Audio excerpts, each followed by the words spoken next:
Hello everyone. आज के हम लोग इस वीडियो में क्लास 7th का चैप्टर नंबर 3 को कंटिन्यू करने वाले हैं। इससे पहले हम लोग पार्ट 1 बना चुके हैं, आप उसको जाके देख सकते हैं। ये हमारे 3rd चैप्टर का सेकंड पार्ट है। तो स्टार्ट करते हैं। देखिए, इसमें जो हम लोग आज पहले पढ़ेंगे वो है क्लाइमेट एंड आवर लाइफ्स। ठीक, तो इसमें हम लोग क्या करेंगे, क्लाइमेट से रिलेटेड और हमारी जो लाइफ है उससे रिलेटेड कुछ चीज़ें जानेंगे। Our lives are deeply connected with the climate and depending on it। जो हमारी लाइफ है वो क्या है, किससे कनेक्ट है, हमारे क्लाइमेट से कनेक्ट है। हाँ, और हम किस पे डिपेंड है, उसी पर डिपेंड है। The impact of climate is visual in local culture, for instance, and India has many festivals associated with seasons and agricultural activity। अब जो इस क्लाइमेट का इम्पैक्ट पड़ता है वो कैसा है, विजुअल है, मतलब हम उसको देख सकते हैं हमारे लोकल कल्चर्स पर। ठीक, और जो हमारी इंडिया है उसमें बहुत सारे ऐसे फेस्टिवल हैं जो किसके ऊपर डिपेंड करते हैं, हमारे सीजन के ऊपर और एग्रीकल्चर एक्टिविटी। मतलब जो हमारे इंडियन फेस्टिवल्स हैं वो हमारे इंडियन फेस्टिवल और एग्रीकल्चर किससे डिपेंडेंट है, हमारे सीजन्स पर है। ठीक, देखिए नेक्स्ट आते हैं। ये देखो, the climate has also a direct impact on the economy. For instance, you may have heard the phrase monsoon failure which refers to, नीचे आइए, which refers to the poor rainfall during the monsoon season. In such a case, the agriculture suffers. Women generally have to walk long distance in search of water, and agricultural labor are likely to migrate to the cities. Food like grain, vegetables, and fruits to begin with becomes costlier and fueling inflation. देखिए, तो इस पूरे sentence मतलब जो पूरा stanza था, हमें इसमें क्या दिया गया था, जो क्लाइमेट है वो क्या करता है, हमारी इकोनॉमी को डायरेक्टली इम्पैक्ट करता है। ठीक, क्लाइमेट क्या है, हमारी इकोनॉमी को डायरेक्टली इम्पैक्ट करता है। आप कैसे करता है, देखो आप लोगों ने सुना होगा कहीं ना कहीं कि मॉनसून फेलियर। तो मॉनसून फेलियर एक्चुअली है क्या, तो हम लोग जानते हैं मॉनसून फेलियर एक्चुअली क्या है। तो मॉनसून फेलियर का मतलब है poor rainfall during monsoon season. मतलब अगर मॉनसून सीजन चल रहा है और उस पर जितनी रेनफॉल होनी चाहिए अगर वो नहीं हुई है तो वो क्या होगा, मॉनसून मतलब मॉनसून फेलियर हो गया वहां पे। इस केस में क्या होता है, एग्रीकल्चर जो है वो एग्रीकल्चर में इफेक्ट आता है, एग्रीकल्चर सफर करता है। वुमेन्स जो है मतलब पीपल्स में स्पेशली वुमेन्स क्या होती है, उनको बहुत लंबे डिस्टेंस तक ट्रैवल करना पड़ता है, किसके लिए, वाटर के लिए। और एग्रीकल्चर जो लेबर है उनको क्या करना पड़ता है, माइग्रेट करना पड़ता है अदर सिटीज में। ठीक, किसके लिए, फूड के लिए माइग्रेट करना पड़ता है, जैसे ग्रेन्स हो गए, वेजिटेबल्स हो गए एंड फ्रूट्स हो गए। ठीक, और ये सब क्या चीजें हो जाती है, ये सब हो जाती है क्योंकि कॉस्टली। तो इसकी वजह से क्या होता है, इन्फ्लेशन आ जाता है। इन्फ्लेशन मतलब महंगाई आ जाती है। ठीक, अब देखो हमारे इसमें जो चैप्टर है, अभी हम लोगों ने जाना कि हमारे काफी सारे फेस्टिवल्स हैं, जो इंडिया के फेस्टिवल्स है वो किसके डिपेंडेंट होते हैं, मॉनसून पे डिपेंडेंट होते हैं। ठीक, तो देखो यहाँ पे कितने सारे फेस्टिवल्स दिए गए हैं, जैसे बिहू है। ठीक, ये क्या है, बिहू है। यहाँ देखो छठ पूजा दी गई है, मकर संक्रांति दी गई है। ठीक, बैसाखी है, पोंगल है यहाँ पे। ठीक, विंटर फेस्टिवल दिया है, हेमिस दिया है। ठीक, और ये इतनी सारी चीजें क्या दी है हम लोग को, ये सारे वो फेस्टिवल है जो किसके ऊपर डिपेंड करते हैं, हमारे सीजन के ऊपर डिपेंड करते हैं। ठीक, तो आप इसके बारे में और बहुत सारी चीजें जान सकते हैं। देखो अब हम आगे बढ़ते हैं। Industrial activities also often depend on a predictable weather and the availability of water. अब जो इंडस्ट्रियल एक्टिविटीज होती है, ठीक, मतलब कहीं अगर इंडस्ट्री सेटअप करनी होती है तो वो किस पे डिपेंड करेगी, मोस्टली वेदर पे डिपेंड करेगी, या फिर वहां पे कितना पानी अवेलेबल है इस पर डिपेंड करेगी। The world over, we can easily detect such connections between the climate and social economic conditions. Those conditions get especially strained when climate disasters strike. अब क्या होता है, देखो अगर हम लोग पूरे ऑल ओवर वर्ल्ड की बात करें तो उसमें क्या होता है, हम लोग बहुत सारी चीजें ऐसी हैं जो क्या है, क्लाइमेट से जुड़ी हुई है। ठीक, जैसे कि वो क्लाइमेट हो गया, सोशल इकोनॉमिक कंडीशंस हो गई। अब ये क्या करती हैं, ये जो कंडीशंस हैं ये स्ट्रेन हो जाती है कब, जब क्लाइमेट डिजास्टर होता है। ठीक, अब नेक्स्ट हम लोग जानते हैं किसके बारे में, क्लाइमेट्स एंड डिजास्टर्स। देखो, India's diverse weather pattern can bring about extreme condition such as cyclone, flood, landslide and other such climate related disaster. अब इंडिया में देखो क्या है कि बहुत डाइवर्स वेदर है। ठीक, बहुत डिफरेंट टाइप्स का वेदर है, हर एरिया में, साउथ में अलग है, नॉर्थ में अलग है, ठीक, ईस्ट में अलग है, वेस्ट में अलग है। तो इसकी वजह से क्या होती है, एक्सट्रीम कंडीशंस क्रिएट हो जाती है हमारे इंडिया में, जैसे कि वो हो सकता है साइक्लोन हो सकता है, फ्लड हो सकता है, लैंडस्लाइड हो सकती है, और भी बहुत सारी चीजें हैं जो क्लाइमेट से रिलेटेड होती हैं। अब ये क्या होती है, these events affects people's life, disturb agriculture, damage infrastructure and disturb local economy. अब ये सारी चीजें क्या करती है, जब साइक्लोन आ गया, किसी एरिया में फ्लड आ गया, लैंडस्लाइड हो गया, तो उसकी वजह से क्या होता है, जो पीपल्स की लाइफ है, मतलब वहाँ पे जो लोग रह रहे हैं उनके रहना वो डिस्टर्ब हो जाता है। एग्रीकल्चर जो है वो डिस्टर्ब हो जाता है, ठीक, एग्रीकल्चर से रिलेटेड चीजें हो गई, ठीक। उसके बाद इंफ्रास्ट्रक्चर और लोकल जो इकोनॉमी है वो भी क्या होती है, पूरी डिस्टर्ब हो जाती है। अब देखो हम पहले डिजास्टर के बारे में पढ़ेंगे जो कि है साइक्लोन, ठीक। देखो, every year the Indian coast line specially the eastern coast witness several cyclones. हमारे इंडिया में क्या है, जो इंडियन कोस्ट लाइन के पास का एरिया है, स्पेशली देखो इसमें दिया गया ईस्टर्न कोस्ट, वहाँ पे क्या होता है, हम हर बार मतलब बहुत चांसेस होते हैं वहाँ पे साइक्लोन के आने के, ठीक। In past year some of them have been heavily destructive, resulting in loss of humans and animals' life, damaging property, infrastructure, uprooting trees and causing soil erosion। अब इनकी वजह से देखो क्या क्या प्रॉब्लम क्रिएट हो रही है, जो साइक्लोन है उसकी वजह से क्या हो रही है। देखो हम लोग ने जो पास्ट ईयर से हम लोग ने जो एक्सपीरियंस किया है वो क्या चीज है कि ये जो डिजास्टर है, मतलब ये जो साइक्लोन है बहुत ज्यादा डिजास्ट्रिक है, ठीक। इसकी वजह से क्या होता है, ह्यूमन लाइफ लूज हो जाती है, एनिमल्स की लाइफ चली जाती है, ठीक, और प्रॉपर्टी को डैमेज करता है, इंफ्रास्ट्रक्चर को डैमेज करता है, और रूट्स मतलब जो पेड़ होते हैं उनको उखाड़ देता है, और उसकी वजह से और क्या चीजें होती हैं, सॉइल इरोजन होती है वहां पर। The Indian meteorological department IMD keeps track on coming cyclones and provide information on their formation, evolution, place of landing, etc. अब एक हमारे इंडिया में क्या है, एक डिपार्टमेंट है जिसका नाम क्या है, इंडियन मेट्रोलॉजिकल डिपार्टमेंट, ठीक। क्या नाम है, इंडियन मेट्रोलॉजिकल डिपार्टमेंट। ये क्या करता है, ये जो साइक्लोन आने वाले होते हैं उन पे क्या रखता है, नजर रखता है, ठीक, ट्रैक मतलब नजर रखता है वो, और क्या करता है, हमें इन्फॉर्मेशन प्रोवाइड कराता है इन सबसे रिलेटेड कि कहाँ साइक्लोन बन रहा है, कहाँ उसका इवोल्यूशन हो रहा है, और वो कहाँ पर आने वाला है। अब हम लोग डू नॉट मिस आउट देख लेते हैं, ये क्या है, the national disaster response forces, ये क्या है, NDRF। NDRF का फुल फॉर्म क्या है, national disaster response force, is specially train to respond to natural as well as human made disaster. अब ये किसके लिए बनाया गया, ये बनाया गया नेचुरल और ह्यूमन मेड डिजास्टर के को रिस्पॉन्ड करने के लिए, मतलब उसको देखने के लिए। NDRF battalions are located at 12 different locations in India. अब ये जो NDRF है ये कहाँ है, इंडिया में 12 लोकेशंस पे लोकेटेड है। The NDRF has played a key role in rescue and evacuation during disasters like cyclone, landslides and flood। अब इसने क्या किया, इसने बहुत एक इम्पॉर्टेंट रोल प्ले किया है किसमें, रेस्क्यू करने में, ठीक, मतलब बचाने में, और इवैक्यूएशन करने में डिजास्टर के टाइम पर, ठीक, जैसे कि साइक्लोन हो गया, लैंडस्लाइड हो गया, फ्लड, इन सब में क्या किया, हम लोग को मतलब प्रोटेक्ट किया, इसका काम है। तो ठीक, हम NDRF के बारे में समझ गए। अब आगे बढ़ते हमारे चैप्टर की तरफ वापस आते हैं। देखो, हाउ आर साइक्लोन फॉर्म। अब हम जानेंगे कि ये आखिरकार साइक्लोन बनते कैसे हैं। We saw that in some special situations the atmospheric pressure near the sea become lower and than the surrounding area creating a low pressure system।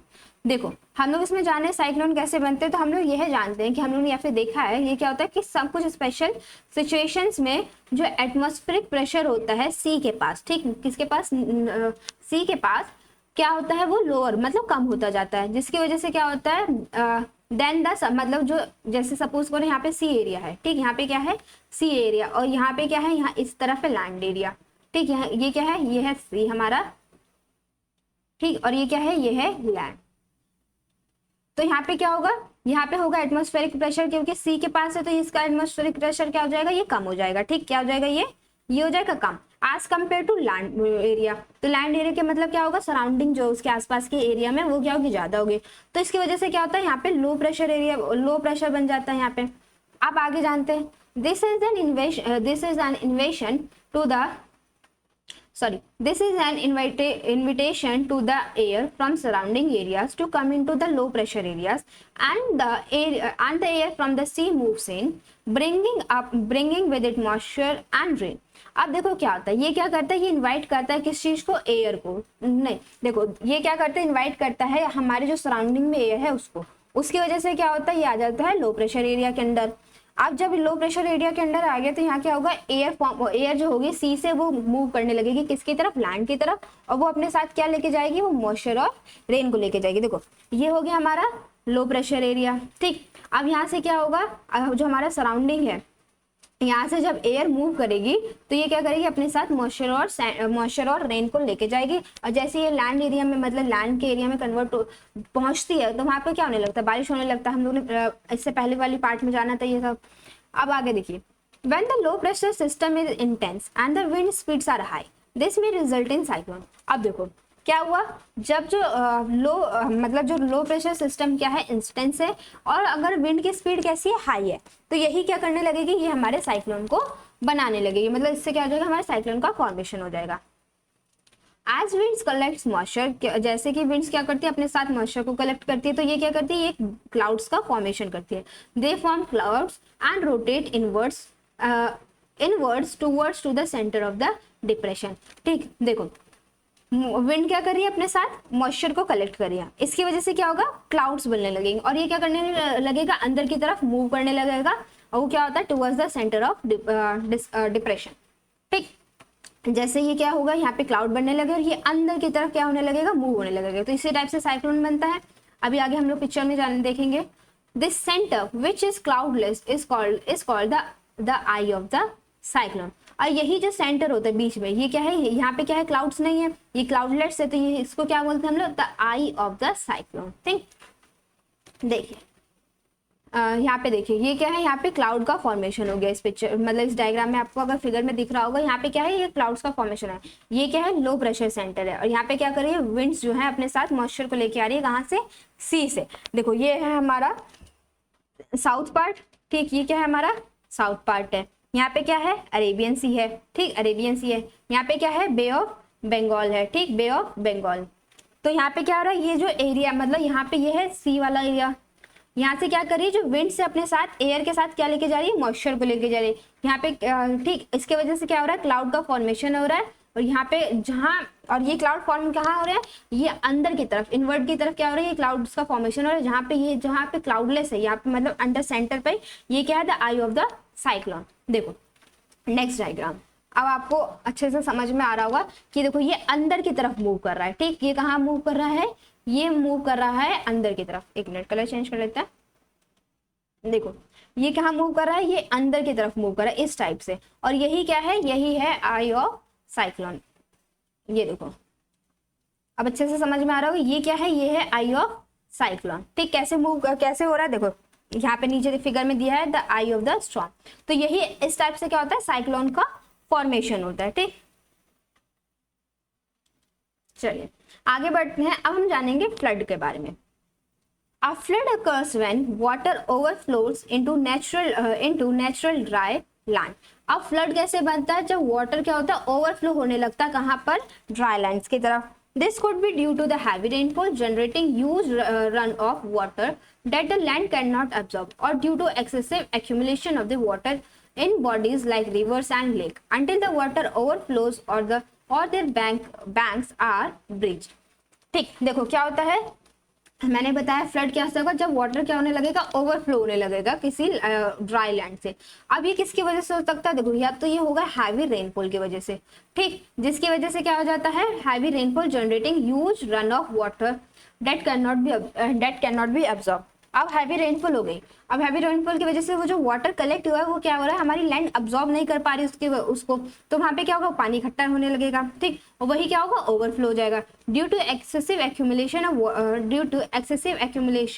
Of water in the bodies like river and lake until the water overflows or their banks are breached। अब क्या होगा, क्योंकि ये जो पानी है ये ज्यादा भर गया, हमारी जो लैंड उतना ऑब्जर्व नहीं कर पा रही है, तो ये क्या होने लगेगा, ये ओवरफ्लो होने लगेगा। ठीक, floods occur frequently during the monsoon. और ये क्या होता है, फ्लड जो होते हैं बहुत क्या होता है, फ्रिक्वेंटली आते हैं, कब, मानसून के टाइम पे। क्यों, क्योंकि तब बारिश पड़ रही होती है मानसून में, और वहां पे अगर ज्यादा रेनफॉल होगी तो हमारी जो लैंड है वो धीरे धीरे वाटर को ऑब्जर्व करेगी। तब तक क्या होगा, सी का, लेक का, ये सब क्या होता है, इनका जो मतलब रिवर से आसपास जो होते हैं उनका क्या होता है, उसमें वाटर जो होता है ओवरफ्लो होने लगता है, वही क्या होता है, वो फ्लड की तरह नीचे की मतलब ड्राई लैंड में बहने लगता है। ठीक, such as state such as Uttar Pradesh, कहाँ कहाँ, उत्तर प्रदेश में, बिहार में, Kerala, Andhra Pradesh and Assam are particularly vulnerable to the flood. ये ऐसे एरिया है जिसमें फ्लड क्या होता है, बहुत ज्यादा आता है। उत्तर प्रदेश हो गया, बिहार, केरला, आंध्र प्रदेश एंड असम। ठीक, अब हम लोग आते हैं next. In the Himalayan region, on the another hand, floods occur when lake overflow. Glacial lakes from a barrier to rock and sea to hold their waste, which often come from the melting glaciers.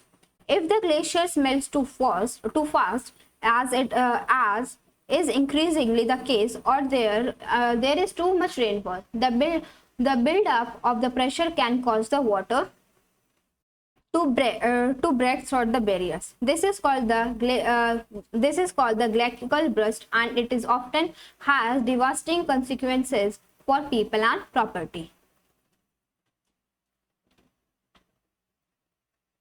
देखो, अब हमें दिया गया है Himalayan reason के बारे में। ठीक, हिमालयन रीजन के पास क्या होता है कि वहां पे अगर जब फ्लड आता है, वहां पे क्या आ गया, अगर फ्लड आ गया तो जिसकी वजह से क्या होने लगेंगे, जो ग्लेशियल लेक होती है, ठीक, ये क्या होती है, वो ओवरफ्लो होने लगती है। ठीक,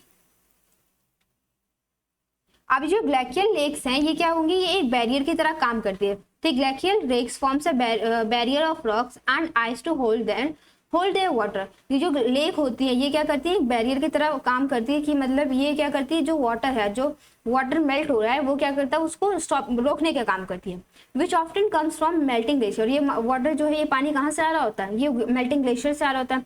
अगर यही ग्लेशियर क्या होती है, बहुत जल्दी जल्दी मेल्ट हो रही है, तो जिसकी वजह से क्या होता है, या फिर जहाँ पे क्या है, या तो ये ग्लेशियर बहुत जल्दी मेल्ट हो रही है, या फिर वहां पे क्या हो रही है, जब बहुत ज्यादा बारिश हो रही है, तो ये क्या कर लेती है, ये एक प्रेशर बना लेती है, जिसकी वजह से क्या होने लगता है, जो वाटर है वो उन बैरियर को तोड़ता है।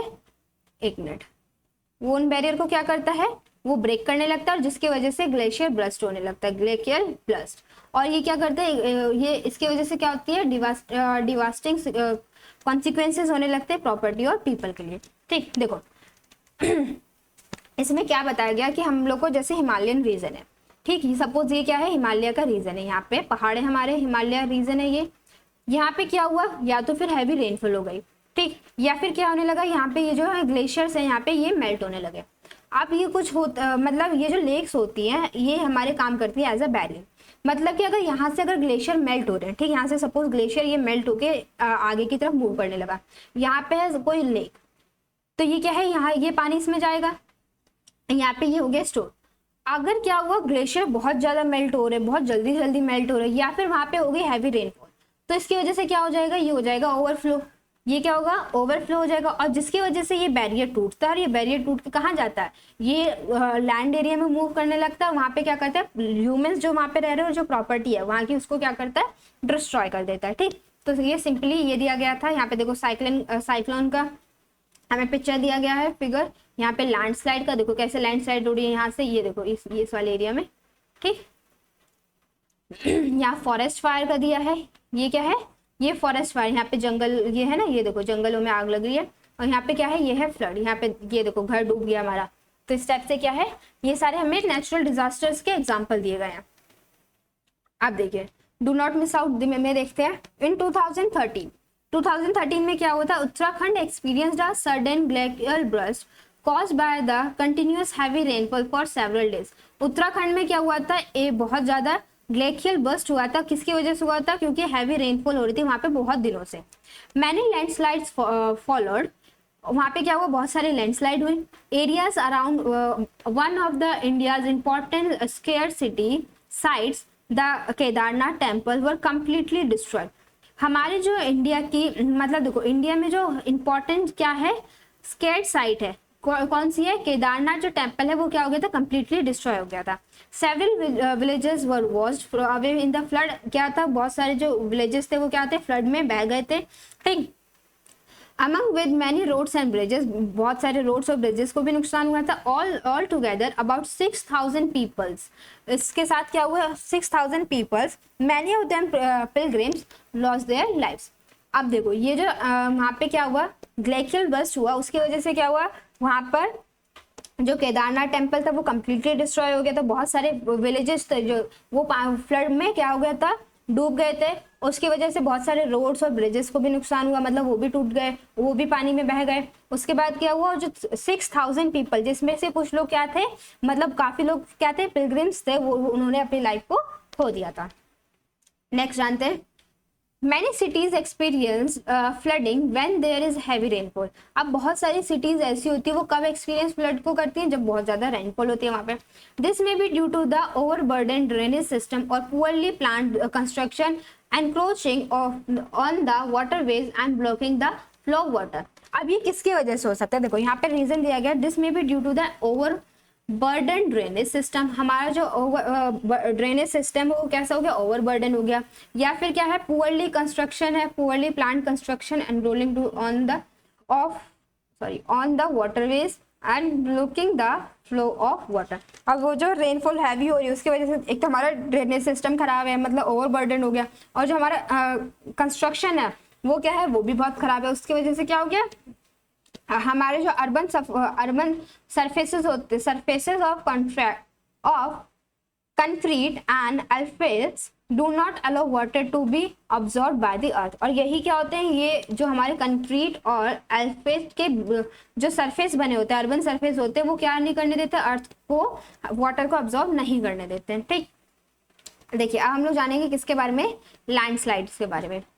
अ landslides is the sudden collapse of rocks, soil and debris often triggered by the heavy rain, earthquake और volcanic activities। अब लैंडस्लाइड क्या है, देखो एक सडन कोलैप्स है किसका, रॉक का, सॉइल का, डिब्रेस का, और जो क्या होते हैं वो अचानक से आती है किसकी वजह से, जो हैवी रेनफॉल होती है उसकी वजह से, या फिर अर्थक्वेक की वजह से, और वॉल्केनिक एक्टिविटी।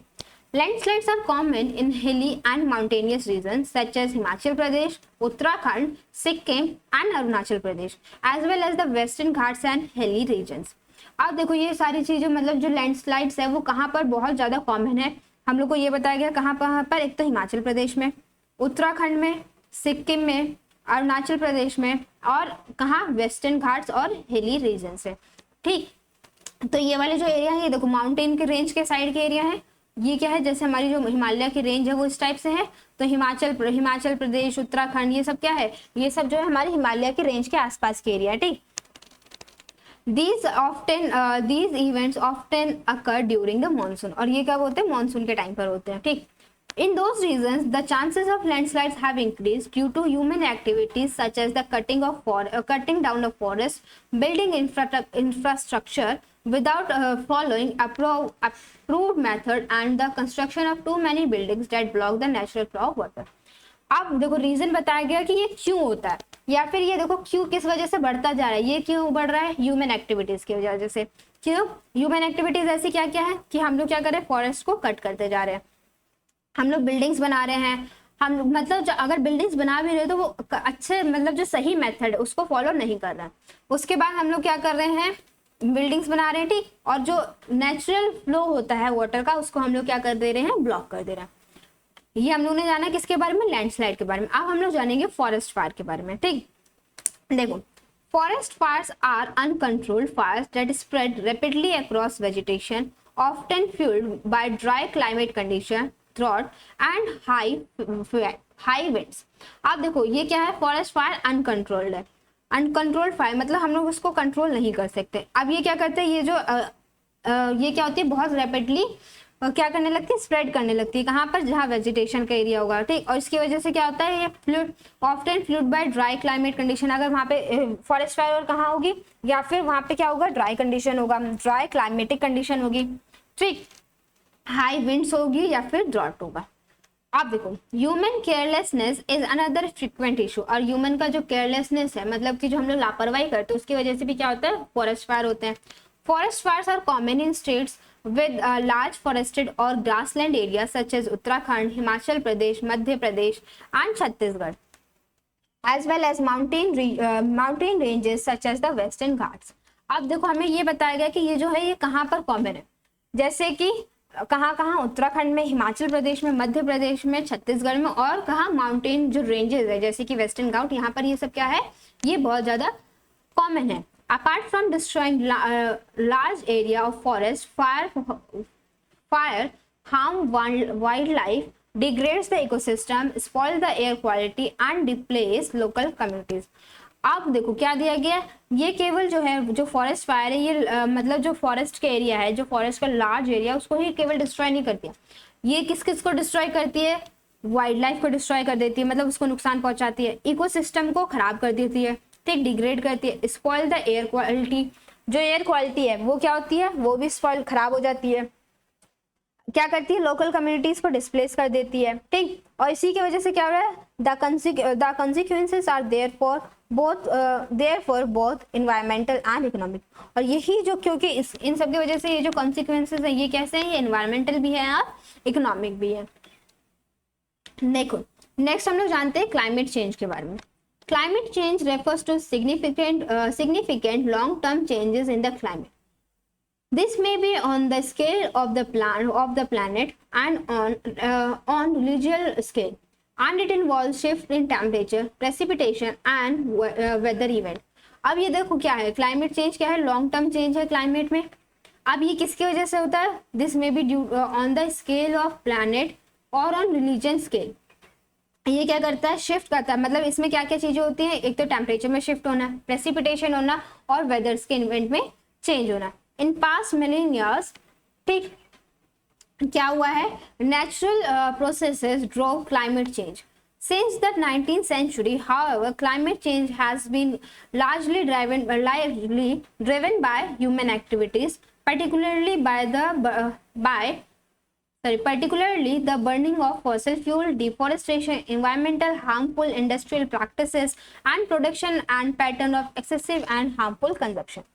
अब देखो जो क्लाइमेट चेंज है वो मोस्टली हो किसकी वजह से रहा है, यहाँ पे दिया गया है किसकी वजह से हो रहा है, ह्यूमन के एक्टिविटीज की वजह से हो रहा है, ठीक। लार्जली किसकी वजह से, बहुत ज्यादा ह्यूमन एक्टिविटीज की वजह से हो रहा है। जैसे कि हम लोग क्या करते हैं, फॉसिल फ्यूल को जलाते हैं, बर्न करते हैं, डिफॉरेस्टेशन कर रहे हैं, पेड़ों को काट रहे हैं, इन्वायरमेंटल हार्म करे, जैसे पॉल्यूशन हो गया, पॉल्यूशन कर रहे हैं, प्लास्टिक वेस्ट हो गया हम लोग का, ये सारी क्या है, ये सारी चीजें इन्वायरमेंट को हार्म कर रही है, ठीक। हार्मफुल इंडस्ट्रियल प्रैक्टिसेस की वजह से, ठीक, प्रोडक्शन हो गया, पैटर्न हो गया, pattern of excessive and wasteful consumption. हम लोग क्या करें, बहुत ज्यादा किसी चीज को कंज्यूम करें और क्या कर रहा है, उसकी वजह से वेस्टफुल कंजप्शन हो रहा है और क्या हो रहा है, वेस्टफुल प्रोडक्शन भी हो रहा है, ठीक, जो हमारे क्या कर रहा है, हमारे इन्वायरमेंट को बहुत ज्यादा नुकसान पहुंचा रहा है। देखो यहाँ पे फॉसिल फ्यूल बताया गया क्या है, source of energy that were form from the remains of plants and animals that is died millions of year ago and were burn deep under layers of soil and rocks under the sea, where heat and process slowly turned them into coal, petroleum, oil and natural gases. देखो petroleum हम लोग ने जाना कि एक ऐसे source of energy है जो कि क्या होती है, बहुत ज्यादा मिलियंस ऑफ ईयर्स में बनती है, किसकी वजह से बनती है, प्लांट्स और एनिमल्स के मर जाने के बाद ये बनती है, ठीक। इनको क्या लगता है, मिलियंस ऑफ ईयर्स लग जाते हैं क्या, बर्न होने में, और जो सॉइल की जो लेयर होती है उसके अंदर जो मतलब ये जो डेड बॉडीज हैं ये क्या होती है, सॉइल के लेयर के अंदर रहती है, और यही क्या होती है, मिलियंस ऑफ ईयर इनको लगता है किस में, डिसॉल्व होने में, ये सारी चीजों में। और इसके बाद क्या होता है, ये सब क्या होती है, ये टर्न आउट हो जाती है कोल, पेट्रोलियम और नेचुरल गैसेस में, ठीक। ये देखो यहाँ पे क्या हुआ, यहाँ पे डिफॉरेस्टेशन हो गया, इतने सारे पेड़ काट दिए गए, बताओ। हाँ, यहाँ पे क्या है, ये इंडस्ट्रियल वेस्ट है। देखिए आगे आते हैं हम लोग, इसमें क्या दिया है, Why does the burning of fossil fuel affects the climate? अब हम लोग जब बर्निंग, हम लोग मतलब फॉसिल फ्यूल को जब हम लोग जलाते हैं तो इसकी वजह से हमारा जो क्लाइमेट है वो क्यों अफेक्ट होती है, क्यों अफेक्ट होता है, in the earth's natural carbon cycle, carbon dioxide and the other gases are released generally into the atmosphere and trap heat from the sun. देखो क्या होता है, देखो जो हम लोग क्या करते हैं, अर्थ में जो नेचुरल कार्बन साइकिल है वो क्या करती है, कार्बन डाइऑक्साइड और गैसेस को रिलीज करती है, जो कि क्या होते हैं, वो एटमॉस्फेयर में रिलीज होते हैं, और ये क्या होते हैं, जो सन की जो हीट है उसमें ही ट्रैप होकर रह जाती है। This natural greenhouse effect warms earth enough to support life, और इसकी वजह से क्या होता है, ये जो ग्रीन हाउस इफेक्ट है ये इतना अर्थ को वार्म करती है जिससे कि हमारी जो लाइफ है वो अच्छे से सर्वाइव कर सके। However human activities like industry, transportation, agriculture have realized enormous amount of these greenhouse gases in just few centuries. This sudden increase trap extra heat, causing rapid global warming and disturbing the climate pattern that plants, animals and human society have adopted to over thousands of years. देखो पहले क्या हो रहा था, जब हम मतलब ये सारी चीजें जब मतलब जो अर्थ से जो नेचुरल कार्बन साइकिल थी, कार्बन डाइऑक्साइड थी और अदर जो गैसेस थे वो मतलब एक अमाउंट में रिलीज हो रही थी, जो क्या होता था, जो सन की जो हीट है उसमें कांटेक्ट में आके वो क्या हो रही थी, हमारी जो एटमॉस्फेयर है उसमें ट्रैप हो जा रही थी। बट वो क्या थी, वो इतनी थी कि हमारी जो लाइफ है तो वो क्या सके, आराम से स्मूथली चल सके। अब क्या हुआ, ह्यूमन की कुछ एक्टिविटीज हैं जैसे कि इंडस्ट्री हो गई, इंडस्ट्रियल एक्टिविटीज हो गई, ट्रांसपोर्टेशन हो गया, एग्रीकल्चर हो गया, इसकी वजह से हो रही है मतलब जो हीट है वो बहुत ज्यादा अमाउंट में निकल रही है, मतलब जो ग्रीन हाउस गैसेज है वो बहुत ज्यादा अमाउंट्स में रिलीज हो रही है। अब इसकी वजह से क्या हो रहा है, ये क्या हो रही है, जो हमारे जो ट्रैप है उसकी जो हीट है उसको बहुत ज्यादा इंक्रीज करती जा रही है, जिससे क्या हो रहा है, ग्लोबल वार्मिंग हो रही है। ठीक, जो हमारे क्लाइमेट है, क्लाइमेट पैटर्न को चेंज कर रही है, प्लांट्स और एनिमल्स और सोसाइटी को क्या कर रही है, ये हार्म कर रही है। ठीक, in India, rising temperatures are precipitable in many regions. Early in 2025, the country's average temperature was 1 to 3 degree above normal, as a result of which the winter are much shorter and milder than usual. देखो क्या हुआ, जो country का जो average मतलब 2025 मतलब जो present year चल रहा है हमारा 2025 तक क्या होगा, जो हमारे अर्थ का टेम्परेचर है वो नॉर्मल टेम्परेचर से 1 से लेकर 3 डिग्री सेल्सियस तक क्या हो जाएगा, वो बढ़ जाएगा। अब इसकी वजह से क्या होगा, इसका रिजल्ट क्या होगा, जो विंटर होंगे वो कैसे हो जाएंगे, शॉर्ट हो जाएंगे, और जो माइल्डर हो जाएंगे एज देन यूजुअल। मतलब जो नॉर्मल विंटर होता है 3 मंथ्स का जो होता है 3 to 4 मंथ्स, वो क्या हो जाएगा, वो कम हो जाएगा। और कैसा हो जाएगा, वो जो विंटर है, जो उसकी जो कोल्डनेस है वो भी क्या हो जाएगी, कम हो जाएगी। This affects not only the agriculture production but also many small scale industries. This is also an example showing how a warmer planet will present us with increasing challenges. अब क्या कर रहा है, ये केवल हमारे ही मतलब सीजन्स को या क्लाइमेट को ही इम्पैक्ट नहीं करेगा, ये एग्रीकल्चर प्रोडक्शन को भी इम्पैक्ट करेगा। ठीक, इसकी वजह से क्या होगा, देखो this affects not only agriculture production, ये एग्रीकल्चर प्रोडक्शन के नहीं केवल उनको ही इफेक्ट नहीं करेगा but also many small scale industry उनको भी इम्पैक्ट करेगा। और ये क्या है, ये एक एग्जाम्पल है, this is only one example showing how warmer planet will present us with increasing challenge. और ये क्या है, ये केवल एक एग्जाम्पल है इस चीज का कि जो हमारा अर्थ है, जो हमारे जो और ज्यादा ये क्या होती जा रही है, वार्मर होती जा रही है, कैसे हमारे लिए चैलेंजेस को बढ़ाती जा रही है। ठीक, Understanding the relationship between the causes of climate changes and disaster can help us to prepare better for these challenges. अब हम लोग क्या करते हैं, समझते हैं किसके रिलेशनशिप को, cause of climate changes and disaster that can help to prepare better for these challenges. अगर हम लोग ये जो चैलेंजेस हमारे सामने आ रहे हैं कि ग्लोबल वार्मिंग हो गई और भी बहुत सारी चीजें हैं, ठीक, फ्लड्स है, साइक्लोन्स है, ये सब क्या है, नेचुरल डिजास्टर्स हैं। अब ये किसकी वजह से हो रही है, हमारे ह्यूमन एक्टिविटीज की वजह से हो रहे हैं। अगर हम इन सबके रिलेशन को समझते हैं कि क्या है कॉज, मतलब क्लाइमेट चेंज का क्या कारण है और डिजास्टर जो हो रहे हैं, इन सबको अगर हम लोग इसको अच्छे से समझते हैं तो हम लोग जो आने वाले चैलेंजेस है उसके लिए अच्छे से प्रिपेयर हो सकते हैं।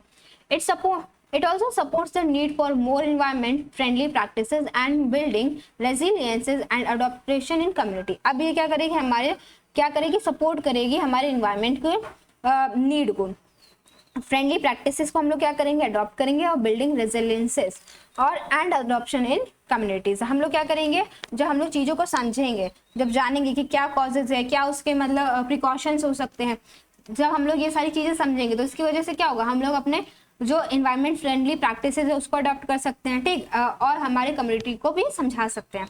Governments worldwide, including India's attempt to promote measures of climate mitigation, such as cutting down on greenhouse gases emission, planting trees, boosting renewable energies, and improving energy efficiency, promoting sustainable lifestyle, etc. अब क्या हो रहा है कि world wide बहुत सारी मतलब countries में क्या हो रहा है, हम इंक्लूडिंग इंडिया क्या करें, हम लोग प्रमोट करते हैं किस चीज को, क्लाइमेट मिटिगेशन को। अब उसमें क्या क्या है, देखो हम लोग ग्रीन हाउस गैस के लिए क्या कर सकते हैं, कट डाउन कर सकते हैं ग्रीन हाउस गैस को, जो उसका इमिशन हो रहा है, एम्बिशन हो रहा है, वो क्या हो सकता है, हम उसको कट डाउन कर सकते हैं। हम लोग ट्रीज को लगा सकते हैं, प्लांटिंग ट्रीज, और क्या कर सकते हैं, रिन्यूएबल एनर्जी को हम लोग बूस्ट कर सकते हैं, जिसकी वजह से क्या होगा, एनर्जी एफिशिएंसी जो है वो इम्प्रूव होगी। और कैसे कर सकते हैं, और देखो और क्या क्या दिया गया है, हम लोग सस्टेनेबल लाइफस्टाइल को प्रमोट कर सकते हैं या फिर उसको फॉलो कर सकते हैं, ठीक। But these often clashes with the desire for economic growth and increasing consumption. लेकिन पर क्या है, हमारी जो इकोनॉमिक ग्रोथ और क्या है इंक्रीजिंग जो हमारा कंजप्शन है वो क्या होता है, डे बाय डे बढ़ता जा रहा है। इसकी वजह से ये जो हमारे ये जो प्रिकॉशंस है या जो हमारे स्टेप्स हो सकते हैं हमारे इन्वायरमेंट को बचाने के लिए, ये सब क्या होते हैं, ये क्लैश कर जाते हैं, ठीक। मतलब कि जो हमारी रिक्वायरमेंट और जो हमारी इकोनॉमिक ग्रोथ के लिए जो रिक्वायरमेंट है ये सब क्या है, ये ज़्यादा है एज कम्पेयर टू जो हमारे इन्वायरमेंट प्रोटेक्शन की बात करें तो यहाँ पे हमारा क्या होता है, यहाँ पे हमारा चैप्टर खत्म होता है। इससे पहले हम लोग कुछ बिफोर वी मूव ऑन देखते हैं। India's diverse climate is shaped by its geographical, including mountain, deserts and plateau. अब जो इंडिया का क्लाइमेट है वो किसके द्वारा शेप किया जाता है, एक तो ज्योग्राफी, उसमें क्या क्या आता है, माउंटेन, डेजर्ट्स एंड प्लेट्यूज से, ठीक। Weather is a short term, season जो वेदर है वो क्या है, एक शॉर्ट टर्म है। Season recur on early basis, जो सीजन है वो क्या होता है, अर्ली बेसिस, मतलब ईयरली बेसिस क्या होता है, ये ईयर बाय ईयर चेंज होते रहते हैं। मतलब कि हमें ये पता है समर किस मंथ में आएगा, विंटर किस में होगा, ऑटम किस में है, और ये क्या है स्प्रिंग किस में। तो ये क्या होता है, हर साल होते हैं, हर साल और स्प्रिंग का सीजन आता है, हर साल ऑटम आता है, हर साल विंटर आता है, हर साल क्या होता है, समर आता है। तो ये क्या होता है, ईयरली बेसिस पे आते रहते हैं। And the climate reflects long term pattern over decades. अब जो हम लोग क्लाइमेट को जानना चाहते हैं, हम लोग ये पूरा चैप्टर हम लोग पढ़ चुके हैं और हमें पता है कि जो क्लाइमेट है वो क्या है, एक लॉन्ग टर्म पैटर्न है जो हम लोग क्या करते हैं, जिसको हम ऑब्जर्व करते हैं और उसके बाद हम लोग इसको क्या करते हैं, आउटकम निकालते हैं कि कैसे क्लाइमेट जो हो रहा है वो चेंज हो रहा है, ठीक। Factors such as latitude, altitude, proximity to the sea, wind and topography determines the climate. कल हम लोगों ने इससे जो प्रीवियस वीडियो थी हम लोगों ने उसमें जाना था कि कुछ फैक्टर्स होते हैं किसके, क्लाइमेट्स के, जैसे कि लैटिट्यूड उसका एक फैक्टर है, एल्टीट्यूड है, proximity to the sea, wind and topography, ये सब क्या है, ये फैक्टर्स हैं क्लाइमेट के। Monsoons are vital for agriculture, influencing crop cycle and livelihood. अब क्या है, मानसून क्या हमारे एग्रीकल्चर के लिए जरूरी है, इसकी वजह से क्या होता है, ये इन्फ्लुएंस करता है क्रॉप साइकिल को और लाइवलीहुड को। Climate is connected with cultural traditions, festivals, agriculture and economic activity. अब जो क्लाइमेट है वो किससे कनेक्ट है, कल्चरल ट्रेडिशन से, फेस्टिवल से, एग्रीकल्चर से और हमारी इकोनॉमिक एक्टिविटीज से। Understanding the climate helps prepare for natural disasters like flood and cyclone. अगर हम लोग क्या करते हैं, क्लाइमेट को अच्छे से समझ जाते हैं तो ये हम लोग को क्या करता है, प्रिपेयर कर देता है आने वाले डिजास्टर्स के लिए, जैसे कि फ्लड हो गया, साइक्लोन हो गया, लैंडस्लाइड हो गया। ये बहुत सारे एग्जाम्पल है क्या है, हमारे नेचुरल डिजास्टर्स हैं और इसके लिए हमें क्या करता है, ये प्रिपेयर करता है। Climate change leads to extreme of weather or temperature and can have severe consequences on the natural and human worlds. अब ये जो क्लाइमेट है ये क्या करता है, क्लाइमेट चेंज क्या करता है, climate change leads to extreme weather and temperature, ठीक। ये वेदर पे इफेक्ट करता है, टेम्परेचर पे इफेक्ट करता है, जो कि क्या कर सकता है, सीवियर कॉन्सिक्वेंसेज है हमारे नेचुरल और ह्यूमन वर्ल्ड के लिए, ठीक। तो हमारा चैप्टर यहीं पर क्या होता है, कंप्लीट होता है। इस वीडियो में हम लोगों ने क्लास 7 का चैप्टर 3 पूरा कंप्लीट कर चुके हैं। अगर आपको कोई डाउट है तो आप मुझे कमेंट सेक्शन में बता सकते हैं। तब तक के लिए थैंक यू सो मच।